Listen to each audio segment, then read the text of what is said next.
socdaal qaatay muddo ka yar 24 saacadood oo ahaa booqasho rasmi ah ama booqasho waliba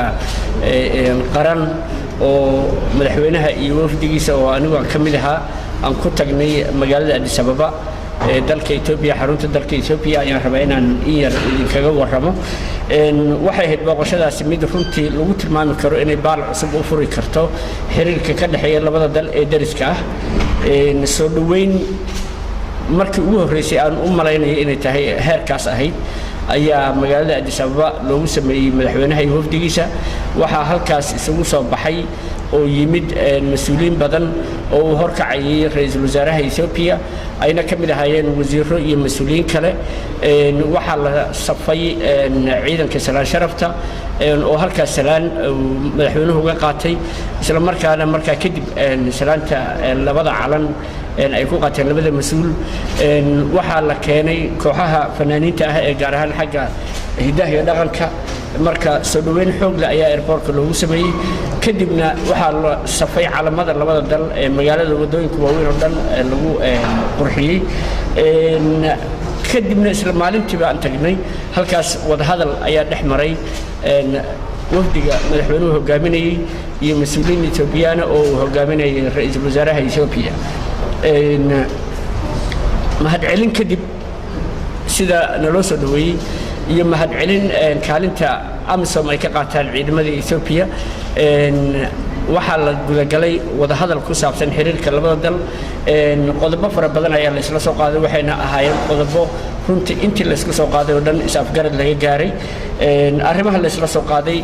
oo ra'iisul wasaaraha Itoobiya uu afkiisa ka sheegay wada hadalka kadib saxaafadda uu sheegay waxa kamid ah in uu aqoonsan yahay garan yahayna in madaxweynaha Soomaaliya uu yahay mas'uulka koowaad ee siyaasadda arrimaha dibadda amniga socdaalka iyo dhaqaalaha arrimaha ku saabsan sida darteedna dawladda federaalka ee Soomaaliya ay Itoobiya kala xaajoonayso wixii arrimaha ku saabsan ee Soomaaliya dhinaceeda ah waxa laga wada hadlay arrimaha biyaha iyo gaar ahaan webiga Shabeelle waxaana la isla gartay in guddi farsamo Soomaaliya ay dirsato oo labada dhinac guddi farsamo u saaraan si arrintaas loo arko haddii ay wax ka qabad u baahan tahayna dib loogu laabto wax looga qabto ra'iisul wasaaraha Itoobiya waxa uu ballan qaaday in 500 oo deeq waxbarasho ah uu siinayo ardayda Soomaalida taas oo isugu jirta shahaadooyinka kala duwan ee jaamacadda oo ilaa shahaadada PhD ee ugu sarreysa leh arrimaha kale laga wada hadlay waxa kamid ahaa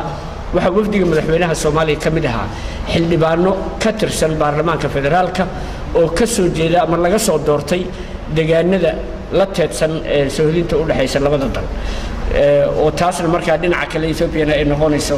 in ay Soomaaliya la leeyihiin dhinaca Soomaalida ee Itoobiya markaasna waxay halkaas wada hadal ku galeen madaxweynaha gobolka Soomaalida Itoobiya halkaas oo ay uga wada hadleen dhibaatooyinka xagga amniga ah xagga socdaalka ah xagga ganacsiga ah ee labada dhinac ugu dambeyntiina waxay madaxweynaha Soomaaliya iyo ra'iisul wasaaraha Itoobiya isku afgarteen in la dhiso guddi isku dhaf ah oo labada dhinac ah oo ay hogaaminayaan labada wasaaradda arrimaha dibadeed ee labada dawladood kuwaas oo si joogto ah u kulmi doona kana shaqayn doona meel marinta waxyaabihii la isku afgartay hadda ka soo baxay socdaalka aakhirkiina saaka ayaan ka soo ambabaxnay magaalada Addis Ababa halkaas oo mar kale uu ra'iisul wasaaraha Itoobiya iyo wasiiradiisu ay yimaadeen oo ay nagu soo sagootiyeen runtina ay noo muujiyeen maaragtay kalsooni iyo qalbi furnaan ay noo muujiyeen annaguna aan si xoog leh uga mahad celinay aan aaminsannahayna inuu yahay bilow wanaagsan oo xukuumaddan iyo dawladdan cusub ee madaxweyne Farmaajo uu hogaaminayo iyo ra'iisul wasaare Xasan Khayre in ay baal cusub xiriirka u furi doonaan labada dhinac wax badan la isla qabsan doono maadaama labada dal ee Itoobiya iyo Soomaaliya ama Soomaaliya iyo Itoobiya ay yihiin laba dal oo aad iyo aad danahooda amni iyo dhaqaale iyo horumar ay aad isu khuseeyaan oo ay isku xiran yihiin wax badanna ay ka dhaxeeyaan gaar ahaan xagga dadka Soomaalida ah labada dhinac ba jira